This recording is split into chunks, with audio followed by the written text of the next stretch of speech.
Hello, hello.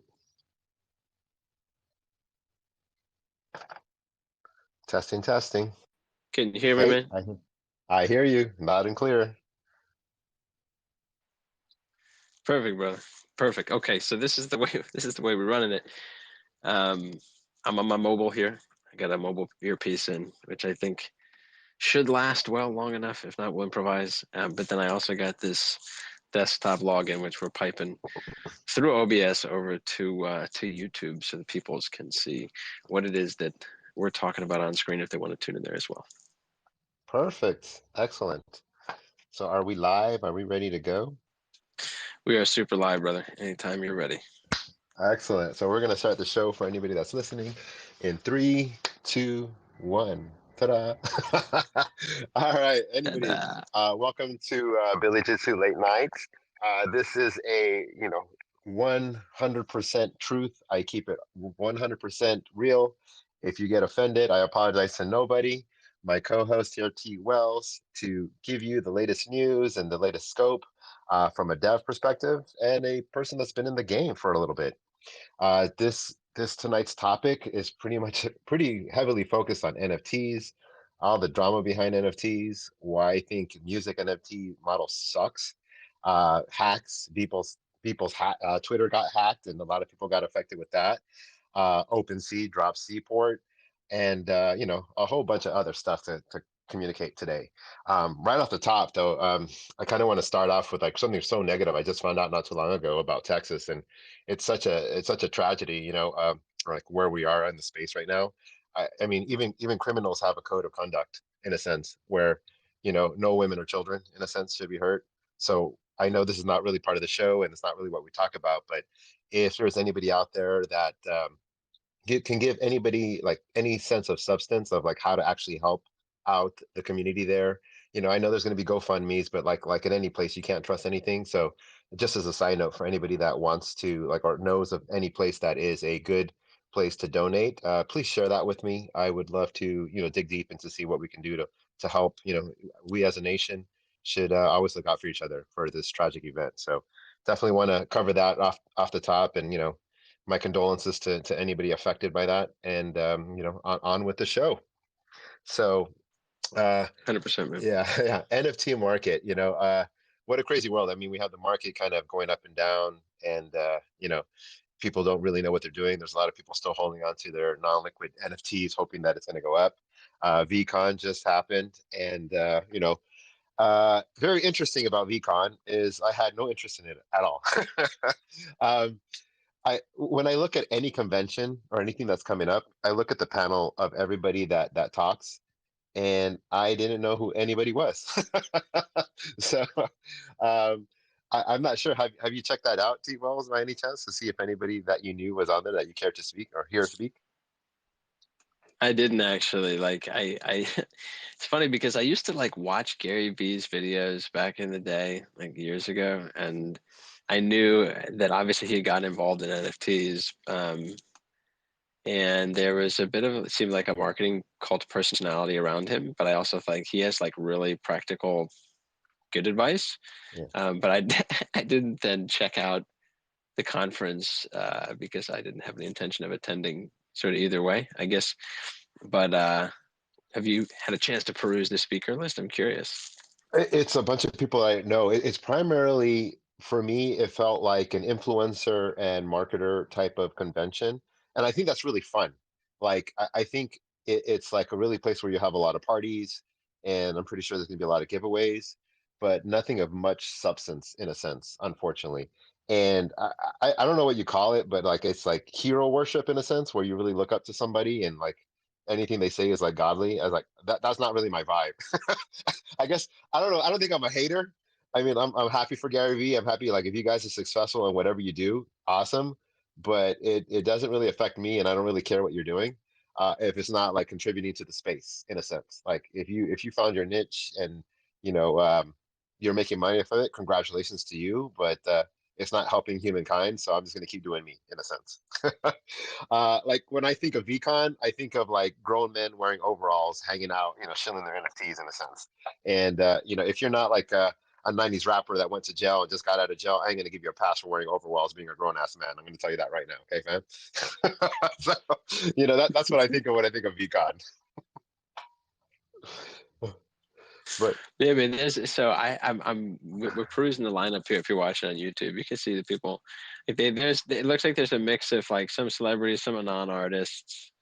I can imagine there's got to be some online or digital like component to this. In addition to the actual event in Minneapolis, I don't know.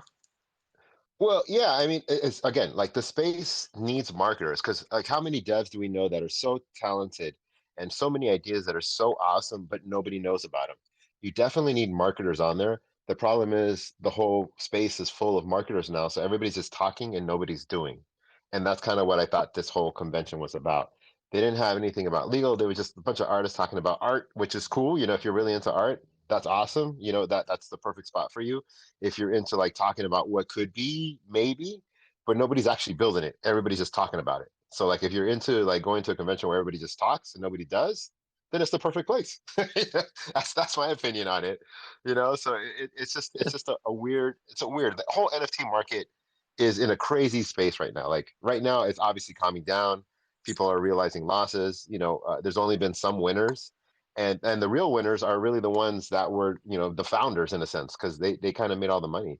I'm going to get into like why that I Yeah, think that sucks, but it's crazy. Like one day your NFT could be up blowing up, and the next day it turns to shit, just like Miladys. All of a sudden they were up and hype, and it's such a crazy culture. I thought they were kind of funny, but all of a sudden somehow they turn out to be racist or something. So all of a sudden that oh floor no. just drops and everybody wants to like disassociate with that NFT. It's just like basically saying, oh, some famous person said ew, and then all of a sudden no one wants to be associated with them anymore. So they've been dumped, the floor got dumped, and they just had a big run up just before.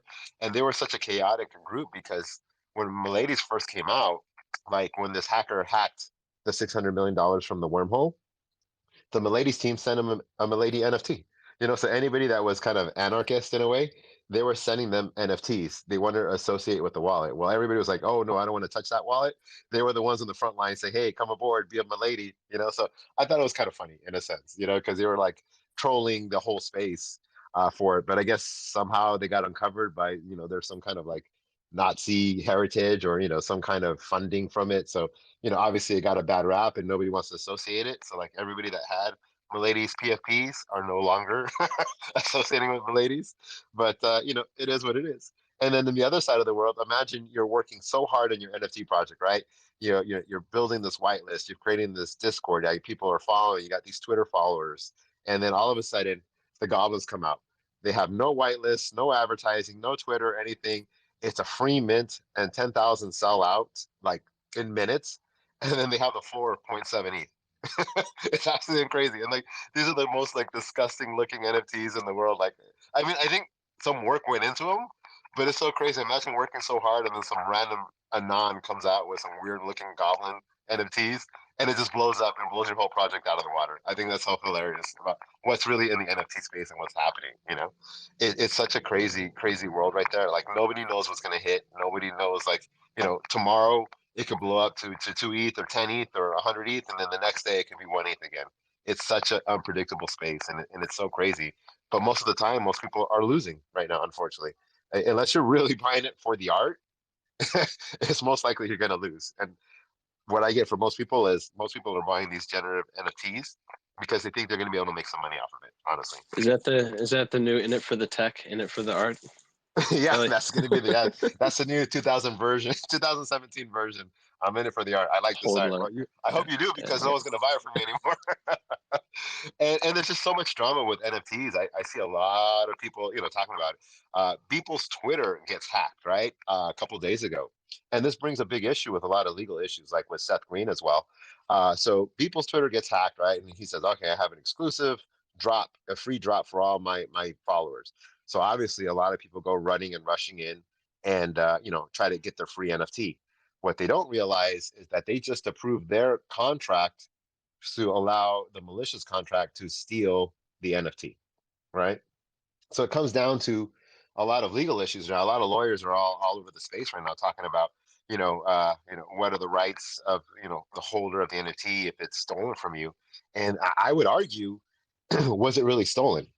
You know, because nobody can steal anything from your wallet in a sense, right? Otherwise, the whole space would be destroyed. There'd be no point of crypto, right? The person had to have gone to the website, they had to have clicked on that contract, and they had to approve it from their side with their signature, with their MetaMask or whatever wallet. So they technically, not knowingly giving it away, they might have been duped, but would you consider that stealing, T Wells, in a sense? Yeah, it's it's definitely a good question. I mean, Yeah, it definitely it points to the need for, general, I think a general uptick in OPSEC awareness, maybe, like in general, sort of as a as an important threshold for participating in the ecosystem. Like if you can't say self-custody without proper OPSEC, right? Like it's those two things I right. think are somewhat inseparable. Right, I 100% agree. It becomes a whole legal gray area, and I don't want to say I argue. I try to have open conversations with lawyers. Some lawyers shut me out. Some lawyers actually welcome me, and there's been a few spaces that we've had good conversations. But it really comes down to, like, I like open and honesty. I'm a straightforward kind of guy, right? So like if someone puts Web3 lawyer in their name, in their title, I'm expecting to have a lawyer that's knowledgeable about Web3 and tell me everything about it. If I'm looking for an IP lawyer, I'm not going to go to a personal injury attorney, right? So I want to go to a Web3 lawyer. So I want open honesty with everybody. I want to, so like I ask all the time for IP protection. I've created this brand new NFT product, right? I put a lot of work as an artist. I hired a lawyer, an IP lawyer, to protect my product, right? So then what happens if there's an anon from Bangladesh comes and steals my product? You know, what happens? Nothing. you know, this is the decentralized world. They're going to send paperwork to some guy that they don't even know who exists anywhere in the world. Like, nothing can happen. So it's like, I totally get that, and I understand this is the decentralized world, but I understand lawyers are trying to make their money too. And if this is American, like if an American person stole my NFT, then we can go after that person. But I need you to be open and honest that if some anon does it in another side of the world, China, Russia, wherever, you have no jurisdiction. You can't do shit. Just be honest. Tell me the truth that Yep. you can't do anything about it. And like I would respect you for that. And I'd be like, okay, I understand what I'm getting into. Let's do business. But don't tell me that I have to have these in place to protect myself when really I'm not. I'm going under the false pretenses of what is and what isn't. I don't want to find out the hard way that some guy in, like, India just stole my whole but my whole collection, and he's minting it, and then I have to report it to Opensea, then I have to report it to Looks Rare, and report it everywhere, and nothing's going to get done. I'm not going to get my money back. They're not going to stop my stuff from being stolen. So, like, what's in essence kind of what's the point? Lawyers, I think lawyers are very good to protect yourself, forming your LLC and protecting your domain so your house or whatever doesn't get sued to death. But protecting your product, I mean, there's such a big gray area, and then we have a global area that we can't even consider in a sense. And that's kind of what's happening with Seth Green. He basically, he gave away his NFT because he got duped into a contract. But he was making a whole TV show about his ape, and so now he no longer owns that ape. So the question is, does he still have the legal right or the IP to be able to, make a show, or does the owner of the new NFT have the rights to that show? And that's kind of a weird legal question because he technically didn't want to give it away, but he did. So, like, what happens? Like, what's the deal on that? I don't know where to take that in a sense. And who makes the rules? Does the USA make the rules? Does Russia make the rules? Does China make the rules? Like, nobody really knows about, like, who's in charge here, because nobody's in charge. I mean, this is welcome to decentralization. Nobody's making the rules in a sense, or nobody has the authority to make the rules. What do you think about that, man? I mean, that sort of space, it seems to me, is somewhat like it's inherently limited in its duration. Like there will be some regulatory framework imposed, and I feel like that's just in some ways like a sort of Damocles over the market to a certain extent, right?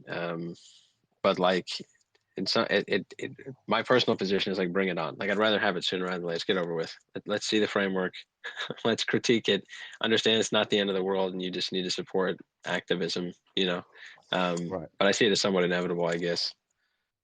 Well, again, who gets to decide to make the rules is kind of the question of the day when it's a round table and no one's in charge. Does the USA get to decide, yay, this is how it's going to be, and or or who gets to who gets They to at least get to create set the tone. You know, yeah. I like if there's almost going to like you be have to any be attempt at international law, it would be the U.S. having to like at least initiate the conversation to make it like give it the attention and legitimacy that I think it probably deserves. right. Yeah, and there's another issue that comes up with that as well as like like these stolen apes or these stolen NFTs. What happens? Okay, so you report it to Opensea, right? And so it doesn't get listed on Opensea, but then they turn around and sell it on LooksRare, or they sell it on Rarible, or or Rare Gems, and you had no idea that this thing was stolen.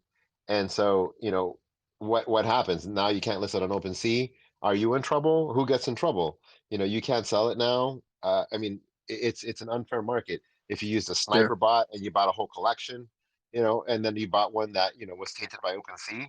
Uh, First of all, OpenSea is not the central authority anyway. So like, who are they? So it becomes a whole issue of like we don't even know where to even start with these laws, and the lawyers are drooling at the mouth saying, okay, let's create these rules, but the rules only apply to your jurisdiction. I Yeah, mean, that's why yeah, people are laughing across the world and still making these fake projects and still stealing them because you can't do shit. you, know? You can't. yeah, Yeah.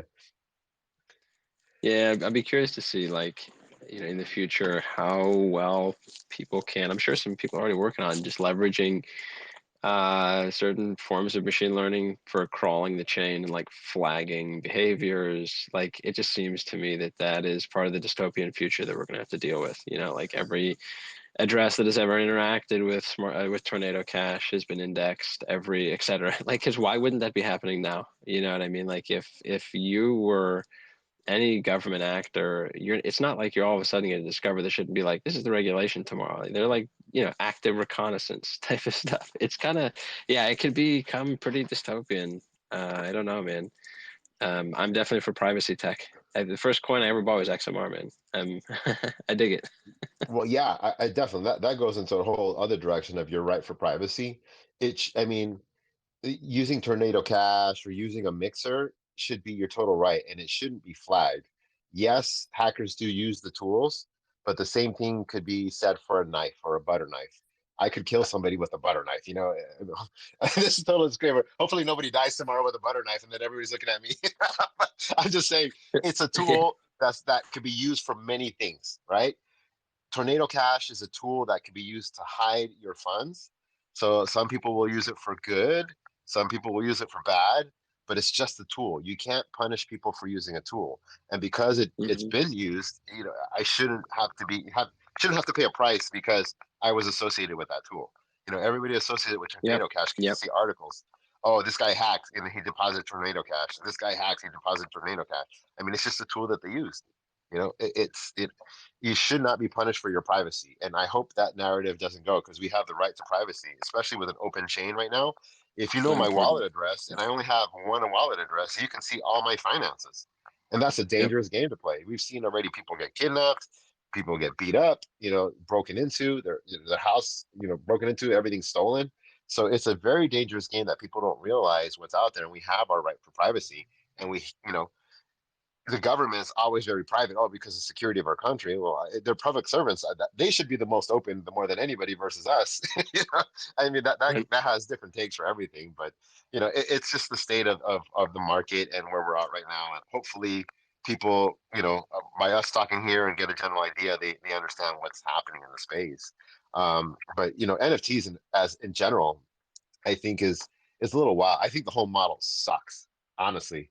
I know I sent that model for you, but like literally, like the NFT game right now for for those generative projects. I don't know about the one-on-ones, but the generative projects, those are pretty much a Kickstarter that you can sell your position in a sense. That's it. That's literally what it is. You mint one out of 10,000, mint one out of 5,000, whatever. All that money goes to the smart contract and it goes to the artist or the team, right? And then you're holding this piece of art and hopefully you really like it, you know, but really you're only hoping because you bought it for, let's say, $10, you want to sell it for 1,000. But what makes it worth 1,000? The hype, the marketer, and you hope that the team delivers on something to make the value of your NFT go up. And that's a lot of hope. You're helpless in a sense. Like you can be one of 10,000 to shill the project, jump on Twitter Spaces and say how great this NFT project is and whatnot. And it's a shitty model because whether the team does anything or not, they've already got paid. There's no refunds. You can call them names on Twitter, whatever. It's happened with that $70 million deal with that weird green 3D character. I forget the name that they call them, but it's just a shit model. I think it's a one-way direction where only founders win, and the end users just get stuck with the bag in a sense. One-on-one artists, it's a tough one for one-on-one artists because one, you're really buying it for the art, right? Or you're buying it to really support the artist, but you're not getting the shill power of 10,000 people shilling the same product. You're not getting that It's true. marketing power that everybody else wants to move their bag so they can move it up. You don't have a jumping floor price. You don't have anything like it's basically as popular as the artist is what you might be able to sell it for. So the more eyes on the project, the more chances you have to sell. And some are reasonable and some aren't reasonable. I mean, there was an artist that I like. Oh, I really like your work, and I thought it was gonna be a couple $100, and she's trying to sell it for like 5K. I'm like, no thanks. you know, it's Yeah. too rich Yeah. for my blood in a sense. And that's what happened to me with music NFTs. So like music NFTs and art NFTs are totally different. I see them totally different in aspects. Like with art, you look at it and you have instant gratification for that. That's all there is to it. You look at it, you enjoy it, you can flash someone a picture of it and they can see it, they can enjoy it just as well, right? Music NFTs, you actually have to sit there and enjoy the whole song to get the full benefits of it. Like, so it takes 3 minutes to really fully appreciate it in a sense. So right off the top, you don't have that instant gratification that you have like you would have with art. And there's already a successful model with music already in place. So I was listening to, some music NFTs, just checking them out, coding and just trying to listen to some music NFTs. I was like, hey, I like this song. Let me support the artist. So then I go to the NFT project. I end up going to Opensea, and he's minting it through Opensea, and the fucking song costs $150. I'm like, wait, hold up, hold up a minute, because I mean, do we forget that Spotify exists? Do we forget that we can like buy an album for like 12, $15, and then we kind of like we don't necessarily own it, but like I don't have to like pay for streaming or anything because I have the album in possession in the sense. Yeah, I can't resell it, but I for me to pay $150 for one song for the chance that this song may or may not blow up or not, it doesn't make a lot of sense to me at all. Like I think people are getting a little too Sure. greedy and a little too out of hand. That it's just like, okay, people are willing to pay this, so let me just keep this model going. The PFP model kind of works because people feel like they can flip it and they have a sense of value, but you're generating art and you're gambling on the chance of something for instant gratification. With music, generative music doesn't appeal to me that much. Like if I want one version of a song and then I hear the remix, I was like, I like the original better. I want that one in a sense. And if the remix doesn't take off, then I'm a big loser in a sense. The floors don't match in a sense because there could be Yeah. similarities, but how do you make 10,000 variations of a song? It just doesn't work. So Yeah, I have it's my own wild, man. idea. Like, Yeah. yeah, Yeah. yeah. So I can get these up on the screen, man. If you want me Oh to. yeah, I'm gonna throw my music Yeah, yeah. NFT idea, okay? And this All is right, really man. for Here anything. you go. Yeah. On Yeah. YouTube. So we have a smart contract, right? And it's gonna have the music NFT. There's the full album, right? So you can have different levels of mints. It doesn't have to be one 10,000 project. You can make a contract to do anything you want. So yes, you can make a 10,000 NFT generative project or anything like that. It could be 1 through 10,000, and that could be $100, $150. And in that aspect, you are bootstrapping the artist in being able for him to pay his bill, him or hers bills, pay for a tour or anything like that. By you doing that, by you giving him this money and bootstrapping, you're investing into this artist thinking that this album is going to take off and somehow it's going to make money, right? So this artist has now got bootstrapped for, let's say he sold out and made $1 million. The music's still going to exist, but who owns the rights to the music? Really, there's a lot of questionable idea of who owns the right to each, NFT, especially if it gets stolen. Nobody knows what's happening. But if this song gets so popular that it makes it to the radio or a commercial uses it, I should be entitled to some of that pie, I think. And I think the artist shouldn't be able to get all the mint and then just be able to take off and say, thanks guys, listen to my music and promote me. It's not an equal share. We've for Web3 or crypto, we've taken away the middleman. We got rid of the, Warner Brother Music, we got rid of the UGM guys, we got rid of them. We're paying the artist directly. So, $3 a song is not unquestionable because that's what they were getting paid already. It's just, the middleman was taking a big chunk of it and it wasn't fair to the artist.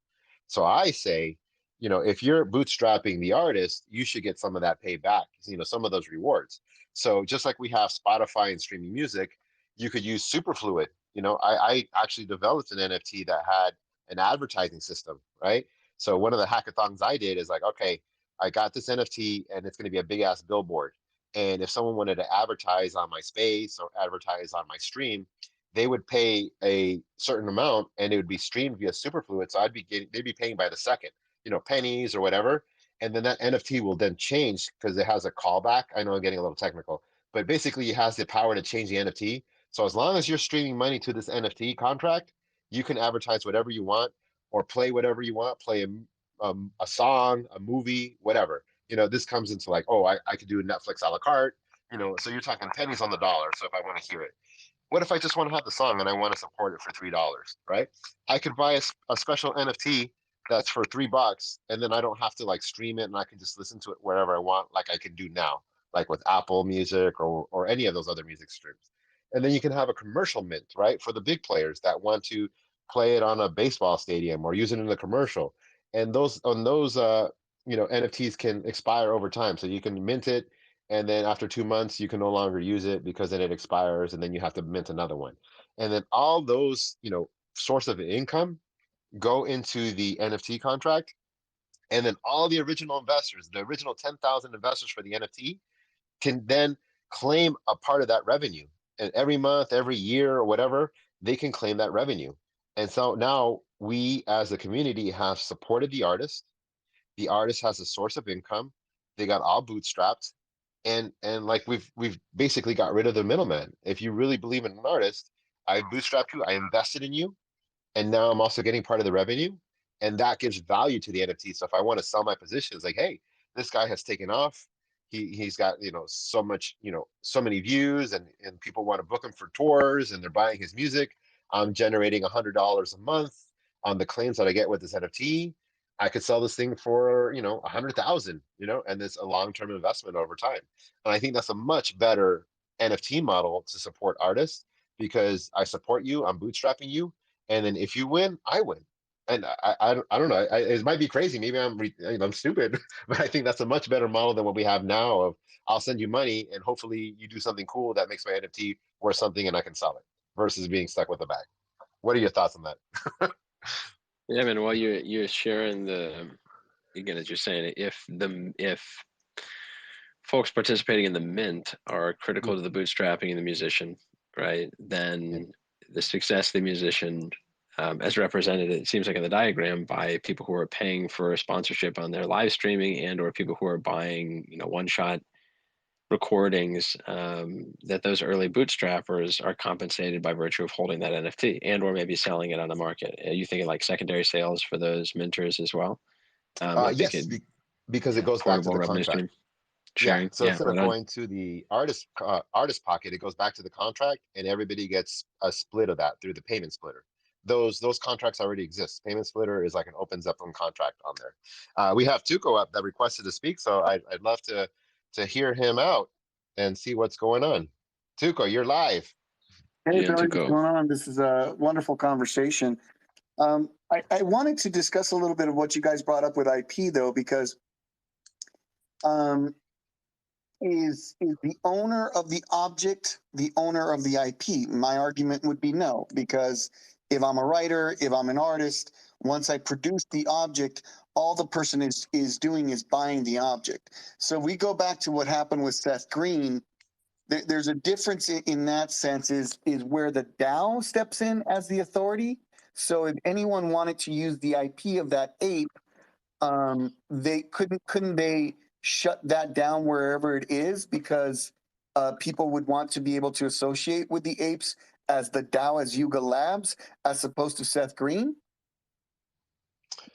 Well, one, if they do that, it sets precedent for every other ape out there and any other project out there.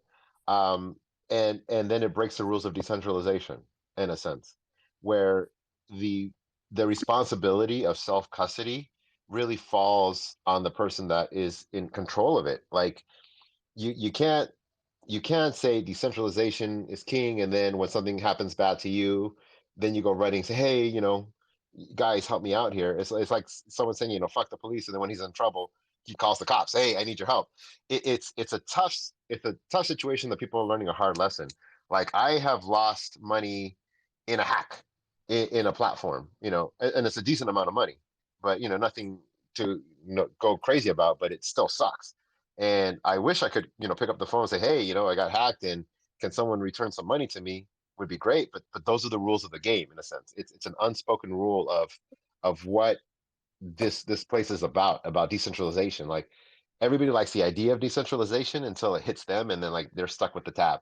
And that's Well, kind of a weird situation we're at. I'll get to you well, in a minute, Santos.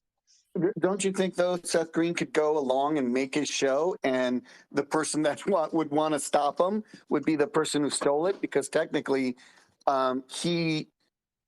I mean, I don't know the whole matter of the thing, but a deception is still a deception, right? And even though if someone signed off, the laws would still protect you in the sense of the deception, right?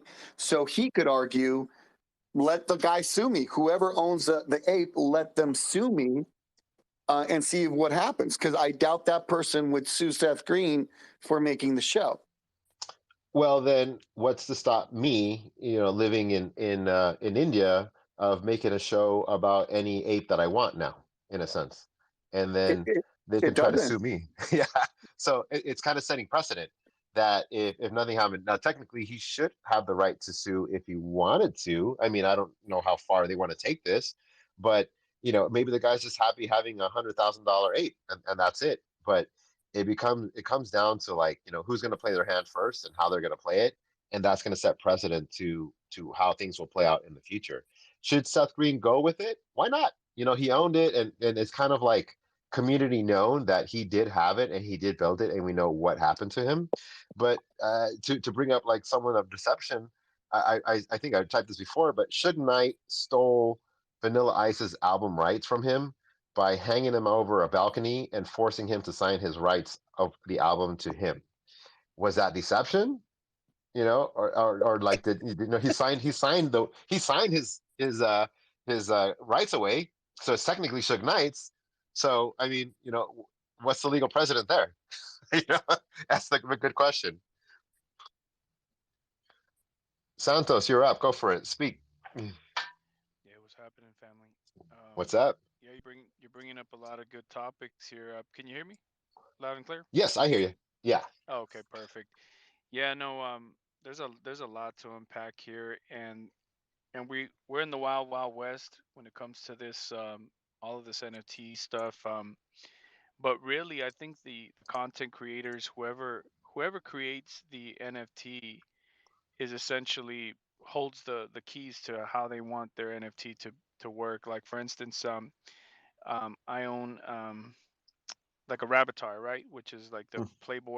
Playboy brand NFT, and they they offer some commercial use, but they have a very extensive contract for their terms and conditions for what you can and can't do with the the IP, right?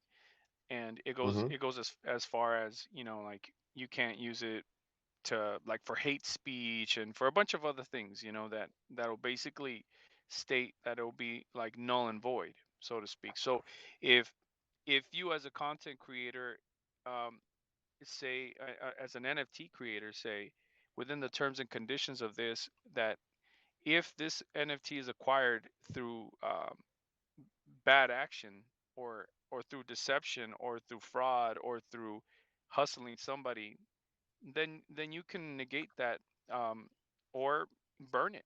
You can have a burning mechanism to say, well, if you're gonna be an asshole in the space, fuck you. I'll just destroy your NFT. How about that? You know what I mean? I'll have a clause in there where if it can be proven, like in this case where it's so blatant, Yeah. like for this gentleman that Seth Green or whatever the hell, like where he got screwed, and it's like, and he can prove it, then in those cases, but you can't do things after the fact, right? This is something like you said, that as we learn and we watch the space moving forward, yeah, okay, if you're a small time developer and small time business, you might not have all this laid out, but huge corporations that are moving into this space, and that have like a legal team and whatnot, such as Playboy, like I referenced earlier, like they can set guidelines in place where what would happen if, say, I do use my Rabbitar like to make some freaking, I don't know, I don't want to make any crazy example, but something that violates their terms of use. And now, does that does that mean I don't own that NFT anymore? That I don't have the right to use it? Um, I know some folks that are doing derivative art where with the actual uh, Playboy NFT, and they get a phone call from the legal department. You know what I mean? Like about, yeah, that one doesn't work. And partly, like, just to give you context, like they'll say you can use the Rabbitar art that was made for that, but you can't use the Playboy logo, for instance, to promote it. You can't use the words Playboy in your derivative art. Though things like that, just to kind of Well, be a little well, bit more here's the direct about question, what they right? say not to do. So this they have the power to do that if you live in like the Americas, right? But if Yep. I'm in like South Korea or like North Korea, I don't give a shit. That's the power Yeah. of decentralization. It has to be community owned. Like there's got to be a general community consensus. And right now, what I Yeah. just described is a DAO. And having the power of a DAO to burn an NFT for bad actors is probably one of the smartest moves that you can do with your NFT. Yeah. And with the DAO, then the community votes because they're the ones that are vested in that community, right? They put money into it. They've contributed to the project. Then the community as a whole can then vote that bad actor out by burning that NFT or doing something. But as long as it's built into the contract, they can control it. But if it wasn't built, well, you're shit out of luck. So I Yeah. mean, ultimately, it comes down to self-governing because Playboy makes the rules like, oh, I don't agree with what Playboy decides to do. I don't agree with it. Let's say, like, oh, they created this rule that benefits them, but it doesn't benefit a one-on-one artist. And all of a sudden now they have to follow these guidelines because it benefits Playboy and their friends and all their corporate buddies. And then they price everybody else out. Well, I say, fuck that. I'm going to go rogue and then do my own thing. It's like the OK Bears that happened in Solana, right? They dropped the NFT project. It got a little hype. And then a total, like, a troll made the not OK Bears on Ethereum and they blew up faster than the Solana. They got flagged, but That's they already funny. made their money. So it's kind of like anybody tries to make rules or trying to make guidelines. Basically, there's going to be somebody out in the world saying, haha, fuck you, you can't make the rules here because this is a different playground, and they're going to throw it right in your Yeah. face.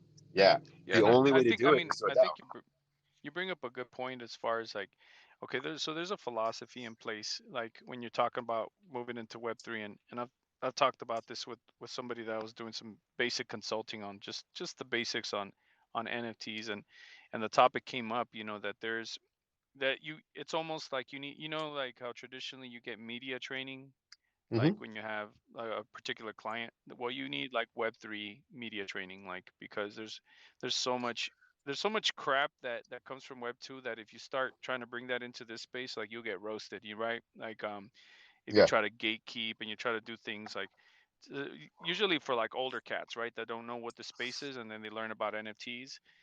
yeah, They'll try and hop in, and then they have these ideas where they're like, well, what if I do this? And it's like, yeah, you'll come off as an asshole, and they're not understanding exactly why. yeah. um, but it doesn't negate, say, certain things, like, for instance, you brought up the topic of decentralization, right? That the space is decentralized, but yeah, that it is, but it doesn't.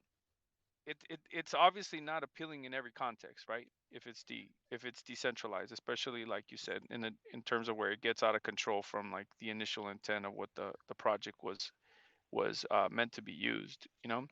But there's nothing stopping a content creator from making another, like say in the case of the Bored Ape that you brought up, there's nothing stopping the actual IP owner to say, well, I'm gonna make another one and screw that guy, and yours will be the Right. legit one. You know what I mean? Right. Yeah, yeah, 100%. And we're going to see that play out in the space right now because, obviously people's toes are getting stepped on now and they're realizing it. And now, people are making a big noise about it. Like because Seth Green is such, I don't want to say he's a big name in the space, but people know his name. If it was me that had my ape stolen and I was making my show, no one would give a shit. Honestly, like, oh, too bad for Yeah. you, man. So I mean, I'm all for people's success, but like everybody's trying to make the rich guy richer in a sense. And what if this guy that bought it off this Opensea who looks rare, now owns it. He bought it legitimately. Maybe a sniper bot bought it. Now he owns it. And then Seth Green saying, "Oh, give it back. It was stolen from me, but he bought it legitimately from an open, you know, another place from Opensea. So like, whose Yeah. is it? Yeah, like it didn't get stolen from you. You gave it away accidentally, but you did. And then someone else sold it, and I got it at a discount. Now maybe you want to buy it from me, and I'll make a profit. Maybe some deal can be made out, but it comes to questions like, well, whose really is it in a sense? I lose $20 on the subway, I'll be pretty mad, but it's lost. I lost it. My fault. If someone found it and Yeah. pick it up, it's theirs. you know? Yeah, I feel you, Yeah, but I yeah, think that it's like anything. Is it once they screw over the wrong person, it's a done deal. Right now, it's like well, they're yeah, like the main players in like the like the government or whatever. They're kind of like they don't give a damn because it hasn't affected them yet. But yeah, once one of them or one of their kids or somebody they care about is Yeah. like screwed over royally, it's all gonna come crashing down on everybody.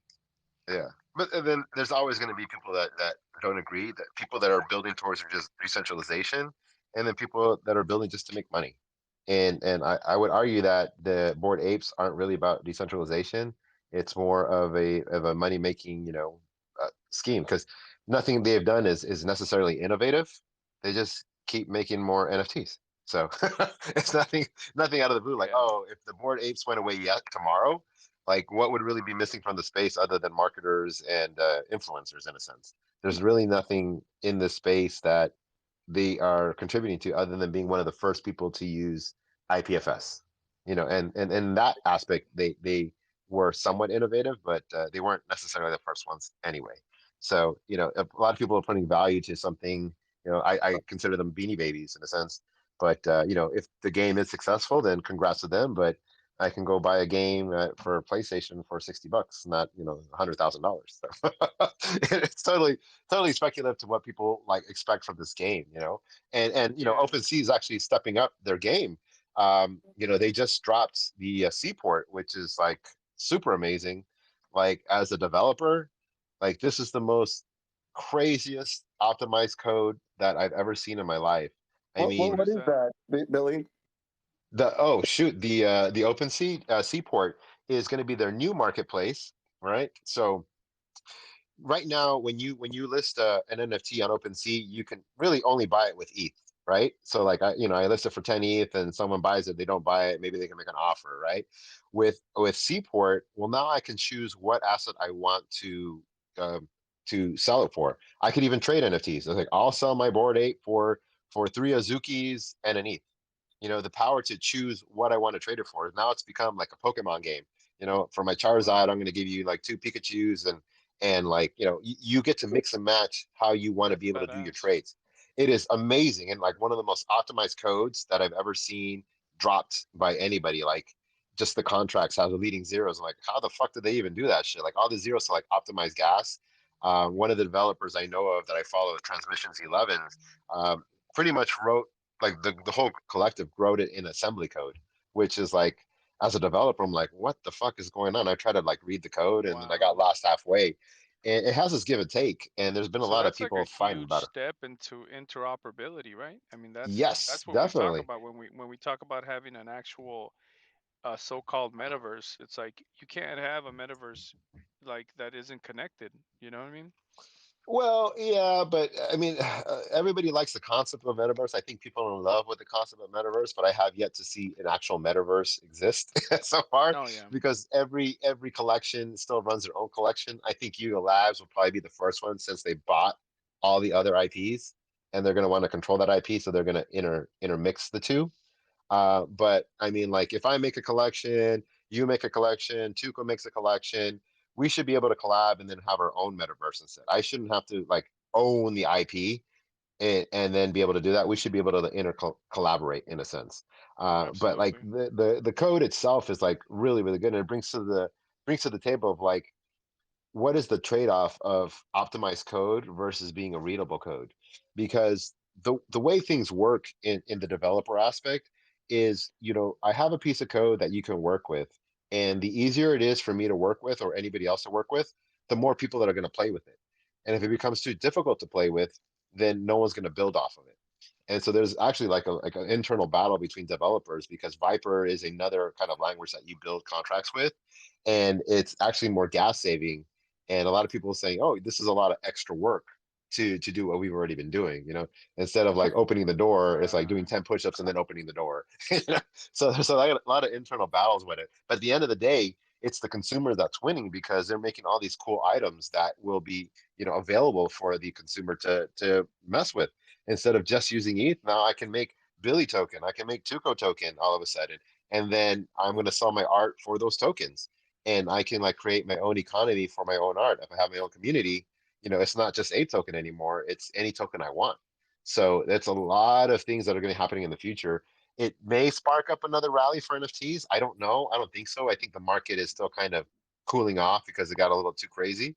But it is something really, really cool that I think, once they release it fully. Right now it's going through audit code. I think there's $1 million bounty for any bugs or anything that may be found in there, but it is something really, really cool where that's just one feature. It's got quite a few features on there, and very gas optimized. If you wanted to mint off the contracts with an Opensea, I think it was like half the gas it was when this new contract for the same amount. So really, really awesome.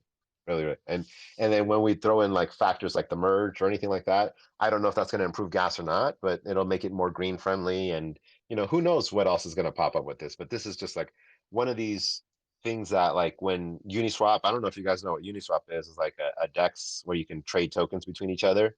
But when Uniswap created their V3, it was very game changing in the way we do things. It was a much tighter flow, and a better liquidity for everybody. So this is kind of like the V3 unit for NFTs in a sense. And I think they knocked it out of the park with it. And like Coinbase NFT and Looks Rare, I mean, I wouldn't buy any stock in those marketplaces anytime soon, because what they did was just like, kick everybody's ass in front of the world in a sense. So I When thought does that was that go really, really cool. live? It's not officially live. They just announced it and they dropped the contract. It's going under audit right now. So basically, every dev in the world is looking at that contract for that $1 million bounty. So they're trying to break it and rebuild it. And, it's like all eyes on this contract. And Because, why yeah, why can't that contract be, since it's open source? Why can't, say, Coinbase copy it? yeah, they sure can. That's the beauty of open source. As soon as they go live with it and it's been audited and all the fixes, I could do it and create my own Seaport in a sense. Wow. Except that, yeah, it's just, understanding this code in assembly is very difficult in a sense, at least for me, because it's written in a language that is like machine language, like so low level. It's like, oh man, I read it and halfway through I'm like, what the fuck are these guys doing?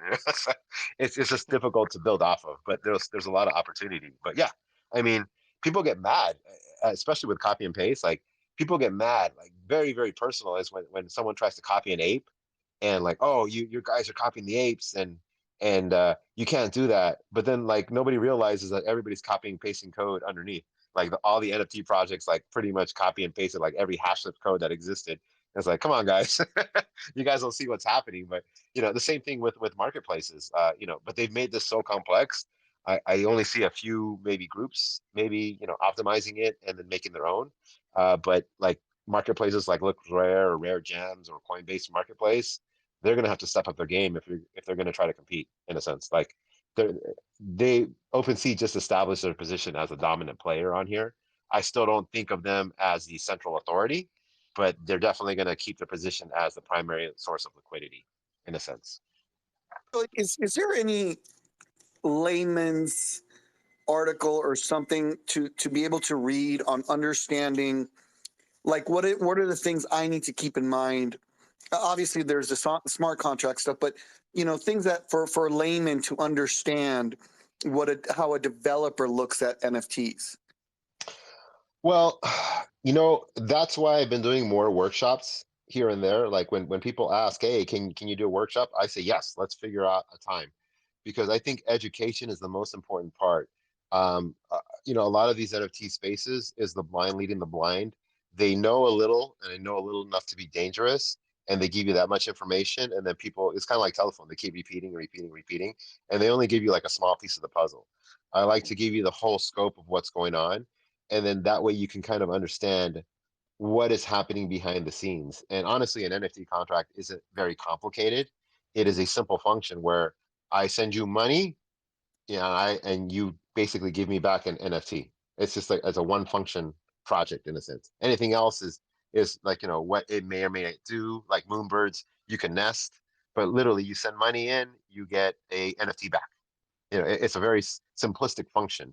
But understanding like what goes behind that scenes is pretty much marketing, really. I mean, what makes one NFT better than another is pretty much the influence and the marketing and how many eyes on there, and in creating that hype behind it. Honestly, was the state of the NFT market right now.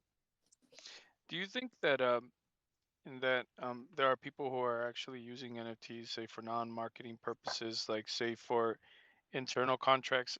And that's the part that kind of appeals to me, say in utilizing the technology, being a content creator and like kind of keeping it in-house. Like for instance, if like you brought up music, and so like say if you make an album and you have so many players within that album, contributors, so to speak, musicians, Sure. engineers, producers, all that, and you create an in-house NFT to split the ownership of that into basically the respective players, not really for the public, but just to keep it in-house. Like say anyone Hmm. that runs a business and wants to say, let's split up this business and turn it into so many NFTs. Now you get so many um, so many NFTs.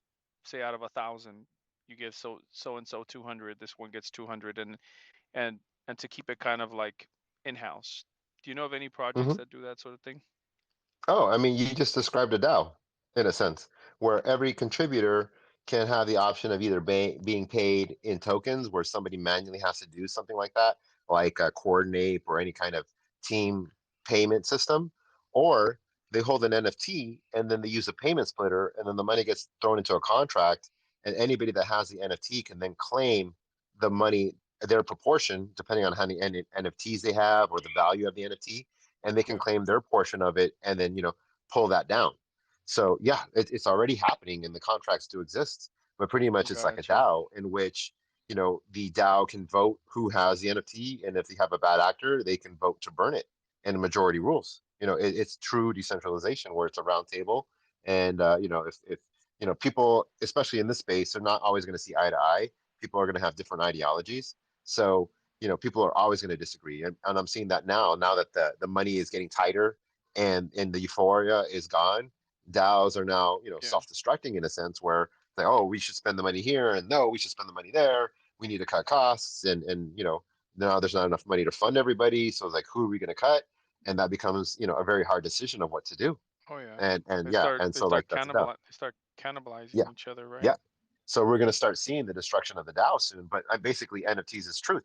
If you have an NFT in the wallet, you are entitled to a certain portion of that, and nobody can take that away from you. If someone pays you and they have to do that action, well, that's up to them to pay you or not. It comes down to like, are you going to pay me? Are you not? And so there's a power of centralization there. So depending on how you set up your system and how you set up your DAO is a Yeah. very unique system, and that's the very, very top one. That's why, I met T Wells at One Hive, and I think they have one of the best DAO creators out there, where it's totally decentralized. You set up your DAO, you can set up your token, and it's voted. It's voted upon. So depending on how many tokens you have is your vote power, and then when that vote passes, it automatically sends the money to wherever it needs to send to. Nobody has to click the button. Nobody, there's nobody that says, oh, no, I forgot to do it. It just happens. And it's just, Yeah. that's how you set up a DAO system. And that's how, it should function. And people forgot, in the DAO, it's decentralized autonomous, and everybody forgot that. Decentralized and autonomous. They just stick with organization. And it's and it's just a learning experience as people go through this phase of the market and things settle down, and a lot of people disappear, as the Twitter spaces start to slow down, as the market slows down and people start losing faith. That's where you're going to start seeing the true groups form, and people realize, hey, this didn't work out. We need to reorganize and find the right way to do so. Yeah. No, that's what Yeah, this purge is for, right? Is to separate yeah. the strong from the weak. Oh, we haven't even started the purge. I don't think so. I think this is just like it's just the calm down after the big bull rush, and like I think anybody that's cashed out, Wow.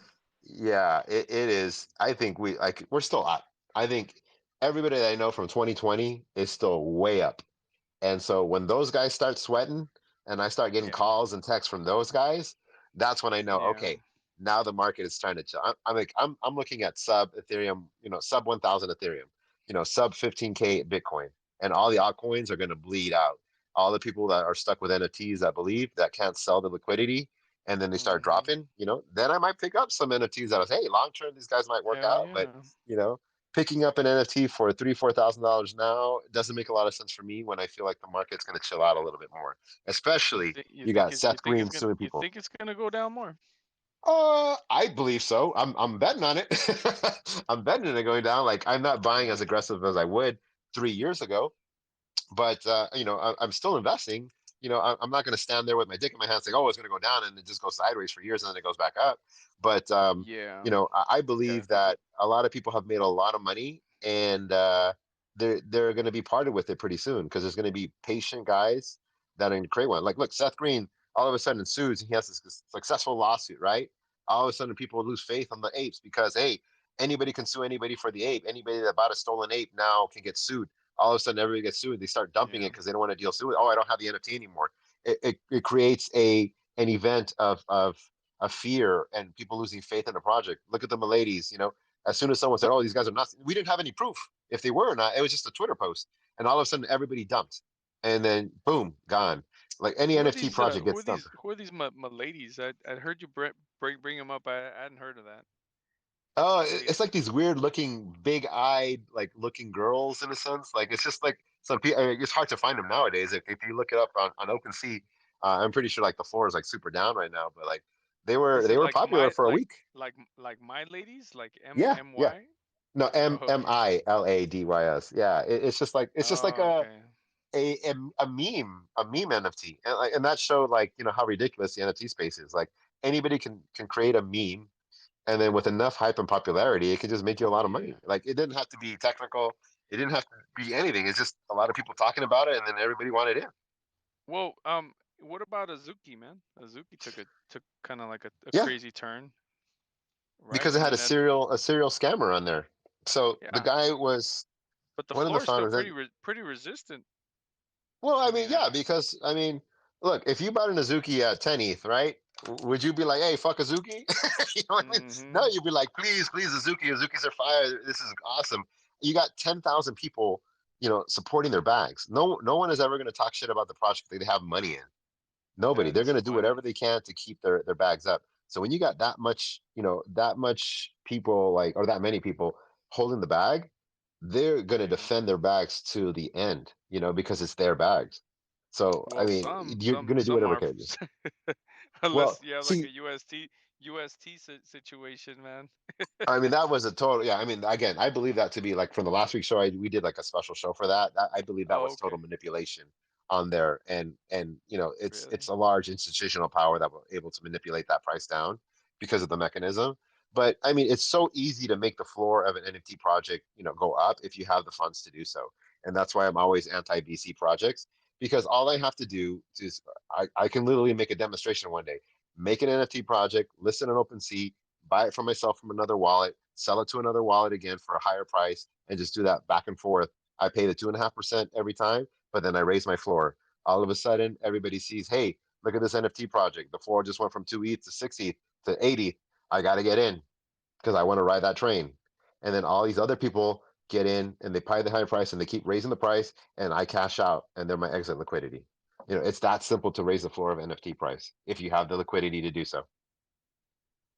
Absolutely. Hey, I'm gonna cut out. Didn't want to Yeah. leave abruptly, but a great talk, fellas. Yeah, no doubt, no doubt. We're almost to the end of the show Cheers, anyway. Yeah. I did want to talk about a conversation that I did have with Culture Clap, actually. He's been around on Twitter.